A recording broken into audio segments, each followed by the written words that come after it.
Hello, modern world history students. Mrs. Paskogan here.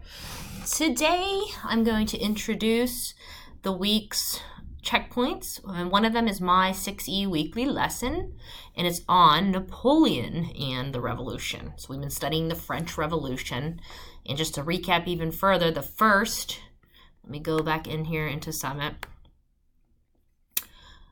Let's go back.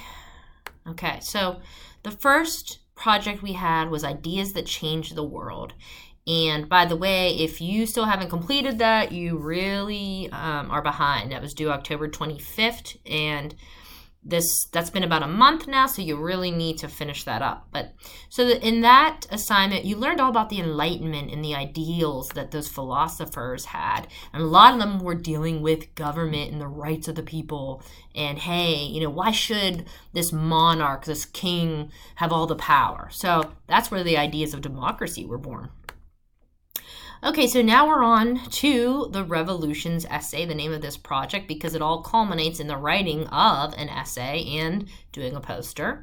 But you're learning all about the French Revolution, okay, and the success of it, right? Okay, so you learned about what is a revolution, the causes.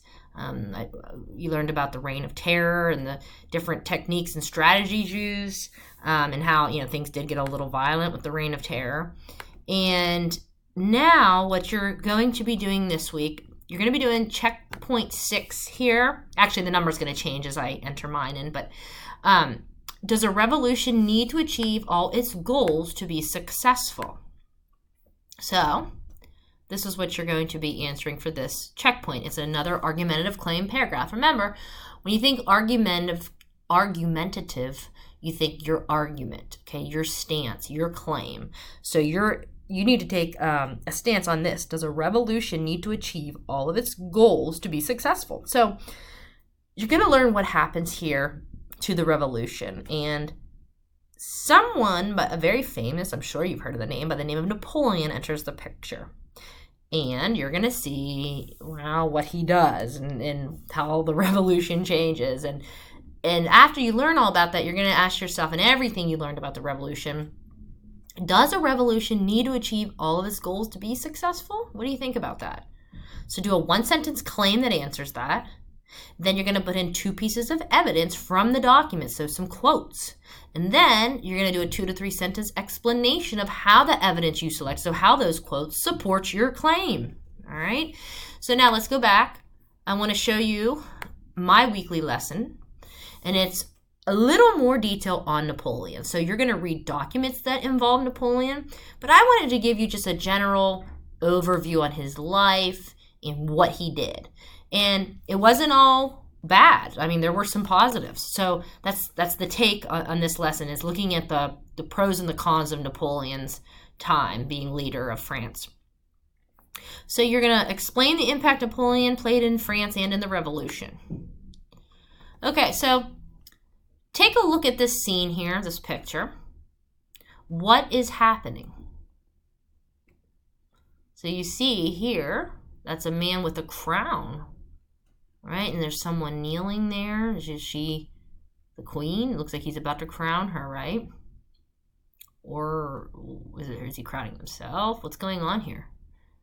Well, what's happening is the coronation here of Napoleon, a very famous event where he actually, traditionally it was that the Pope would put the crown on the king, but he actually took the crown from the Pope and crowned himself.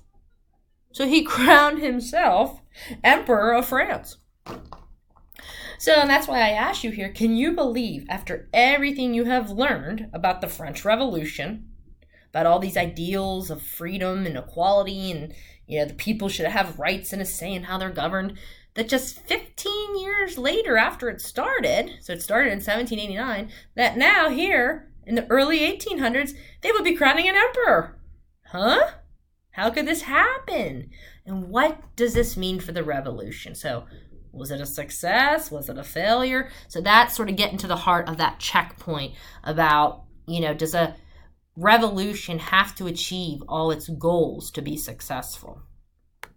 So my lesson will help you learn a little bit more about Napoleon. I have an article here to read. And as you're reading the biography on Napoleon, think, did his being crowned emperor negate, in other words, did it do away with, did it ruin the purpose of the revolution? Did it ruin it?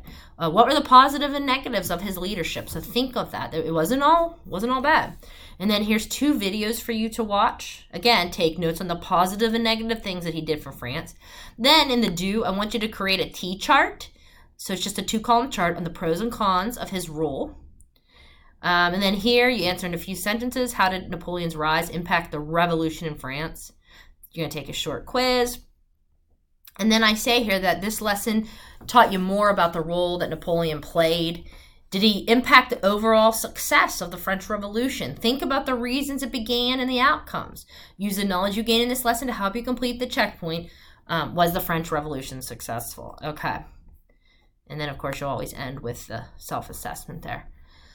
So I already showed you what you're doing. How are you getting to that? Where are the documents? So you need to get your information from, again, it's usually the same format. They usually give you documents you need to read. And you have to make sure these documents, I understand they can be a little challenging sometimes to read. So you got to really make yourself an active reader as you're doing it and take notes so you don't kind of lose focus as you're reading them. So does a revolution need to achieve all its goals to be successful? So think, what were the ideals of the revolution? Liberty, equality, fraternity. Read the highlighting and note-taking directions. Read each document. Complete the analysis questions in the checkboard after reading the documents. So here, they want you to look at highlight evidence about Napoleon's rise to power, continuation of the revolution. So in what ways was he continuing the revolution? Then highlight evidence about Napoleon's rise to power as an end to revolutionary ideals. Then take notes besides your source to help you synthesize. So you're going to look, in a way, those pros and cons. Like, so, what did he do to continue the revolution? But then what did he do to go against it and to hurt the revolution? Okay, so you're going to read document A, document B, document C. Look, there's that picture again, document D, right? And then document E as well. So there are your docs.